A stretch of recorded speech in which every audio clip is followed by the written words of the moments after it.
Hey, what's up? In this video, I am going to show you how to make this kind of color shifting flake shader. And I'm going to demonstrate this on this thing. It's from the math function preset. If you go to preferences and search for extra objects, I think that's where you get it. Just check that box and you'll get a bunch of weird stuff.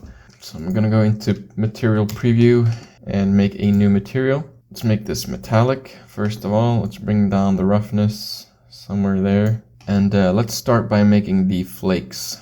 So add a Voronoi texture, press Ctrl T if you have the Node Wrangler add-on, and you can get that here as well. In preferences, search for Node Wrangler, check that box, and then when you select a texture and then press Ctrl T, you get these mapping nodes. And what we want to do here, and if you want to cut something like this, hold Ctrl and drag when you click the right mouse button and you'll cut that. Connect the object. That's just gonna make the texture even on the object. Add a combine color node. No, well, you can keep that there, but first we want a separate color node and connect the color from the Voronoi texture into that. Then connect red to red, green to green, and set blue to 1.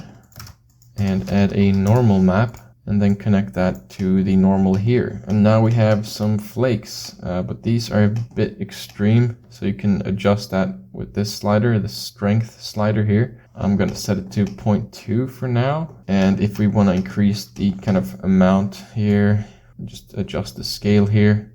150 maybe, I mean, it just depends on how big you want the flakes to be. I'm gonna go for something like that. Maybe make this a bit more subtle. I'm also going to add a coat here. So I'm going to set the weight of that to 1. You can't really see it right now, but I think that's because if you make the color darker, you can see the coat a bit better. Now let's make the color shifting effect.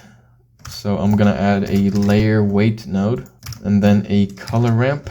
And I'm going to connect the facing to the factor down here in the color ramp, and then connect the color to the base color. And let's see, if we adjust this blend value here, you can see that the parts that are facing us or the camera are black, and the ones that are facing away are white. So now we can change the colors and it will look pretty cool.